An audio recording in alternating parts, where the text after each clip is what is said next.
and I'll say all protocols observed because of time. Your Excellency, I have worked with the persons living with disability forever. I had a company called Sharper Images that employed the deaf people, and I still have deaf people working in my office. And today I have been touched in such a special way. I feel that the money that was given to the people entrusted with this function was well spent. Well spent. As I walked around, you know, there are times you allocate money for a project and you go and you ask yourself, iyo pesa ilifanya kazi gani?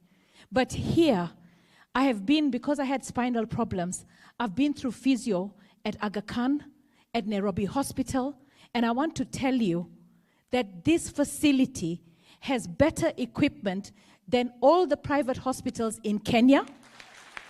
This facility has better equipment and coordination than all the facilities I've been even in India. And when I hear that they will be charging only 100 shillings for a child, and they're charging 1,000 for an adult, and I know that even Kenyatta National Hospital charges a lot more, I believe that we should publicize this facility and ensure that Kenyans get to know. Your Excellency, I heard you asking a question when you were being shown the facilities. You asked, na watoto wa Kakamega wataenda wapi? We had the 8 provinces. Such a facility should be replicated in all the 8 provinces.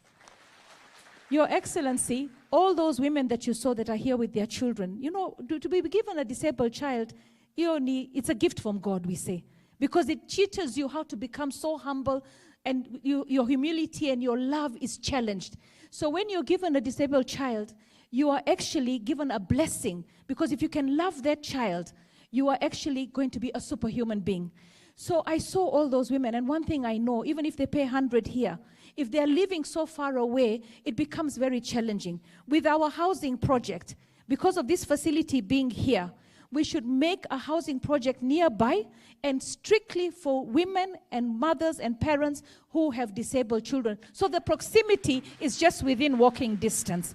So we should try and make a holistic approach to dealing with disability. And you know now, Your Excellency, first of all, I'm very touched today. And I want to congratulate everybody that put the money to good use. This is the kind of Kenya we want, where you're given a budget and you do the right thing. Now that I have your audience, and I know you're a very busy man, Your Excellency, we have a problem at Kenyatta National Hospital. They're detaining patients. There are a lot of patients being detained, beds being occupied by people who should go home. And us as politicians, we're actually crippling Kenyatta National Hospital, because over the last 10 years, they've probably written 10 billion shillings.